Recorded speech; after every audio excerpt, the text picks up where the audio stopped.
श्रीमद् भागवत दसवें स्कंद 53वां अध्याय में भक्तगणों आज आपको रुक्मणी हरण की कथा कहूँगा। आप उसको ध्यानपूर्वक सुने और आप भक्ति माँ भगवती चैनल को लाइक करें, सब्सक्राइब जरूर करें। भगवान आपका कल्याण करेंगे। सुनिए। श्री सुखदेव जी कहते हैं, परीक्षित, भगवान श्री कृष्ण ने विदर्भ राजकुमारी रुक्मणी जी का यह संदेश सुनकर अपने हाथ से ब्राह्मण देवता का हाथ पकड़ लिया और हंसते हुए यूं बोले। भगवान श्री कृष्ण का ब्राह्मण देवता, जैसे विदर्भ राजकुमारी मुझे चाहती है वैसे मैं भी उन्हें चाहता हूँ। मेरा चित्त उन्हीं में लगा रहता है। कहाँ तक कहूँ, मुझे रात के समय नींद तक नहीं आती। मैं जानता हूँ कि रुक्मी ने द्वेषवश मेरा विवाह रोक दिया है, परंतु ब्राह्मण देवता आप देखेगा, जैसे लकड़ियों को मथ कर एक दूसरे से रगड़ कर मनुष्य उनमें से आग निकाल लेता है, वैसे युद्ध में वो नामधारी क्षेत्रीय कुल कलंकों को तहस नहस करके अपने से प्रेम करने वाली परम सुंदरी राजकुमारी को मैं निकाल लाऊंगा।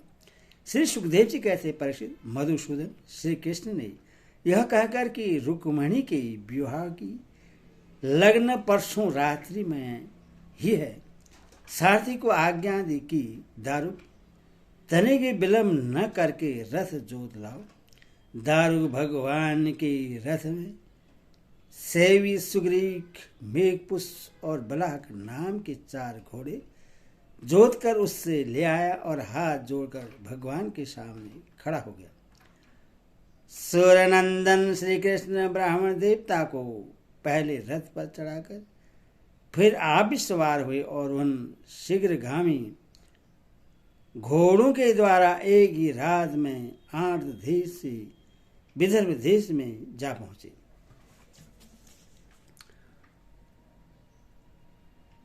कुंती नरेश महाराज भीष्मक अपने बड़े लड़के रुक्मी के सनेवश अपनी कन्या शिशुपाल को देने के लिए विवाह उत्सव की तैयारी करा रहे थे। नगर के राजपथ, चौराहे तथा गली कूचे झाड़ बुहार दिए गए थे।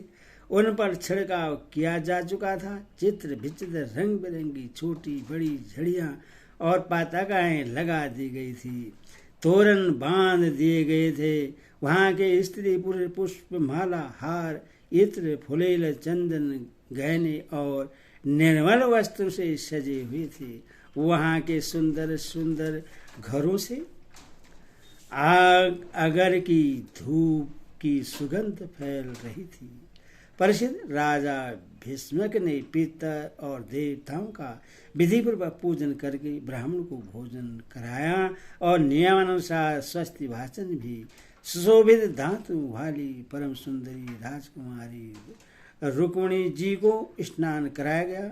उनके हाथों में मंगल सूत्र कंकण पहनाए गए, कोहबर बनाया गया, 2 नए वस्त्र उन्हें पहनाए गए और वे उत्तम उत्तम आभूषणों से विभूषित की गई। श्रेष्ठ ब्राह्मणों में ब्राह्मणे श्याम, ऋग, रजु और यजुर्वेद के मंत्रों से उनकी रक्षा की और अर्धवेद के विद्वान पुरोहित ने ग्रह शांति के लिए हवन किया।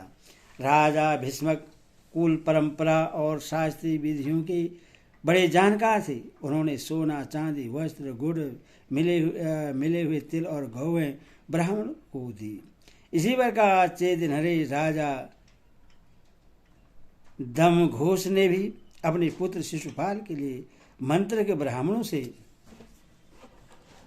अपने पुत्र के विवाह संबंधी मंगल कीर्ति कराए। इसके बाद वे मद चुहाते हुए हाथियों, सोने की मालाओं से सजाए हुए रथों, पैदलों और घुड़सवारों की चतुरंगी सेना हाथ लेकर कुंडितपुर जा पहुंचे।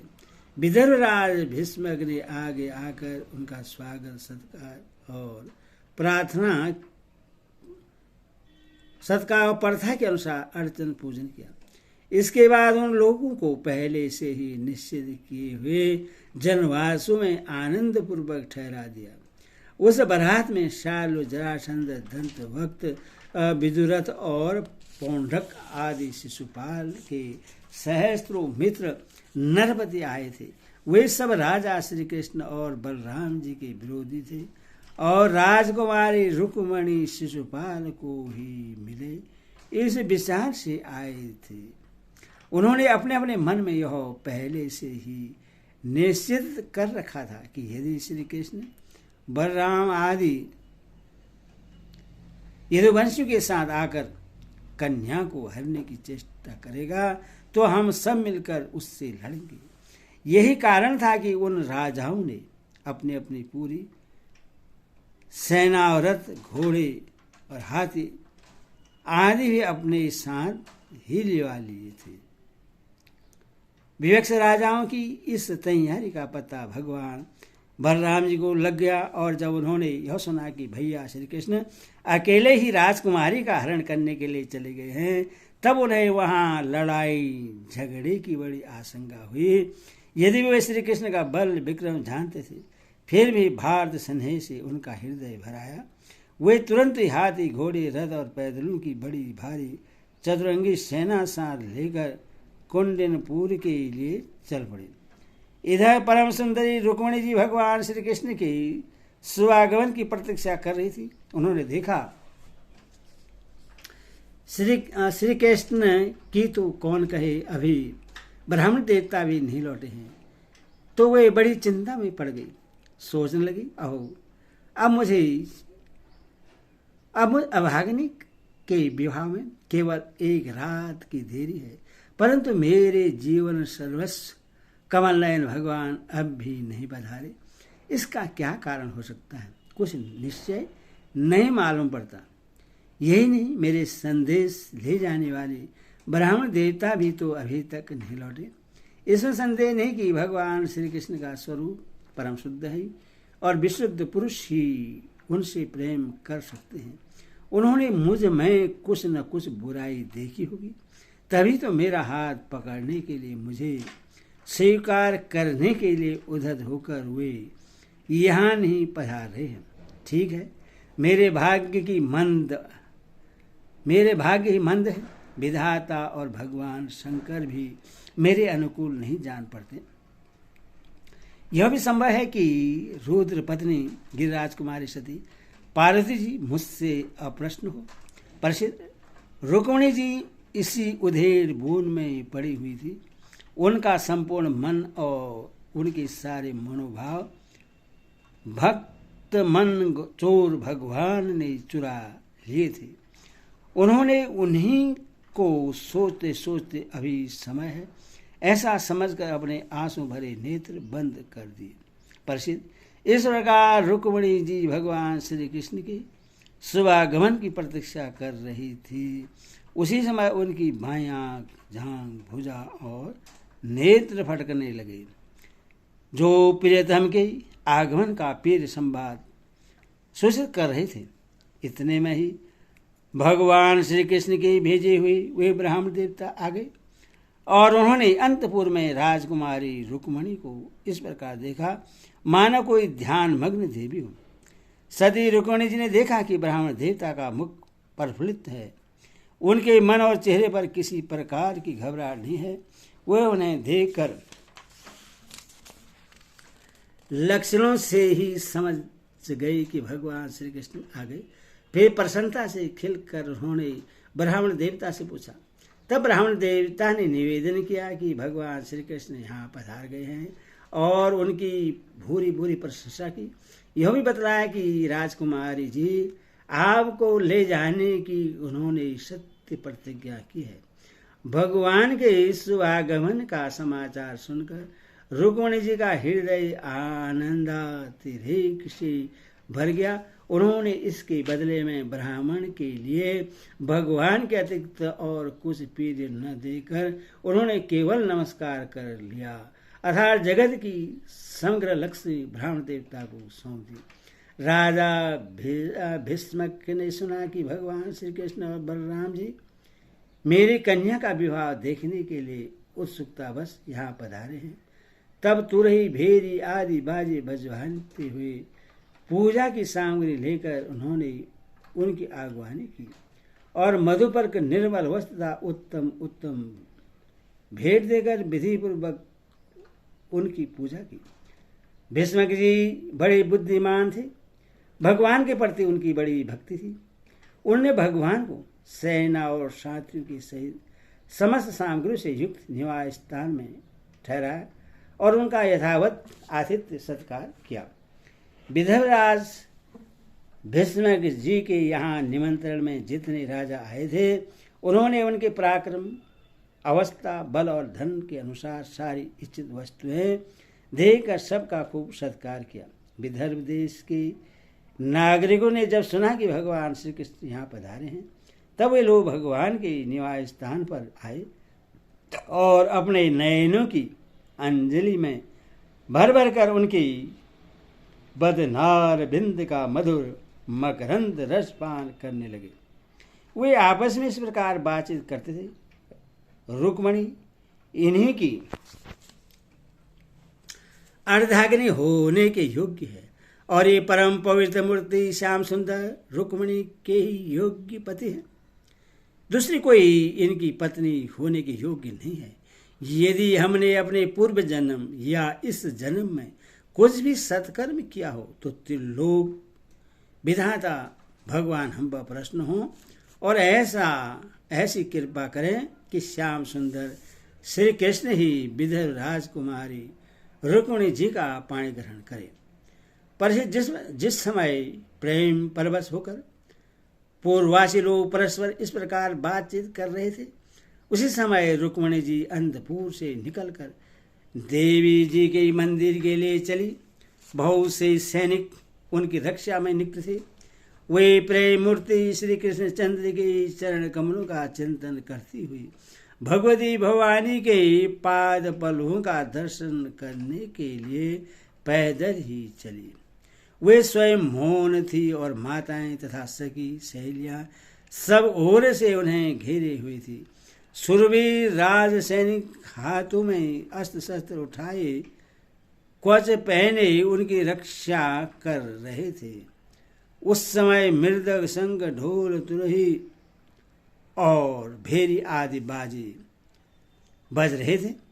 बहुत सी ब्राह्मण पत्नियां पुष्पमाला, चंदन आदि सुगंधित द्रव्य और गहने कपड़ों से सज धज कर साथ साथ चल रहे थे और अनेकों प्रकार के उपहार और पूजन आदि की सामग्री लेकर श्रेष्ठ श्रेष्ठ वरागनाएं भी साथ थी। गौए गाते जाते थे, बाजे वाले बाजे बजाते चलते थे और शूद मागत तथा बंदीजन दुल्हनी के चारों ओर जय जयकार करने में पहुंचकर रुक्मिणी जी ने अपने कमल के सदृश सुकोमल हाथ पैर धोए, आचमन किया। इसके बाद बाहर भीतर से पवित्र एवं शांत भाव से युक्त होकर अंबिका देवी के मंदिर में प्रवेश किया। बहुत सी विधि विधान जानने वाली बड़ी बुढ़ी ब्राह्मणियां उनके साथ थी। उन्होंने भगवान शंकर की अर्धाग्नि भवानी को और भगवान शंकर को भी रुक्मिणी जी से प्रणाम करवाया। रुक्मिणी जी ने भगवती से प्रार्थना की, अंबिका माता, आपकी गोद में बैठे हुई आपके प्रिय पुत्र गणेश जी को तथा आपको मैं बार बार नमस्कार करता हूँ। आप ऐसा आशीर्वाद दीजिए कि मेरी अभिलाषा पूर्ण हो। भगवान श्री कृष्ण ही मेरे पति हों। इसके बाद रुक्मिणी जी ने जल, गंध, अक्षत, धूप, वस्त्र, पुष्पमाला, हार, आभूषण, अनेकों प्रकार के नैवेद्य, भेंट और आरती आदि सामग्रियों से अंबिका देवी की पूजा की। तदनंतर उक्त सामग्रियों से तथा नमक, पुआ, पान, कंठसूत्र, फल और ईख से सुहागिनी ब्राह्मणियों को भी पूजा की। तब ब्राह्मणियों ने उन्हें प्रसाद देकर आशीर्वाद दिए और दुल्हे ने ब्राह्मणियों और माता अंबिका को नमस्कार करके प्रसाद ग्रहण किया। पूजा अर्चना की विधि समाप्त हो जाने पर उन्होंने मौन व्रत तोड़ दिया और रत्न जटित अंगूठी से जगमगाते हुए कर कमल के द्वारा एक सहेली का हाथ पकड़कर वे गिरजा मंदिर से बाहर निकली। प्रसिद्ध रुक्मिणी जी भगवान की माया के समान ही बड़े बड़े धीर वीरों को भी मोहित कर लेने वाली थी। उनका कटिभाग बहुत ही सुंदर और पतला था।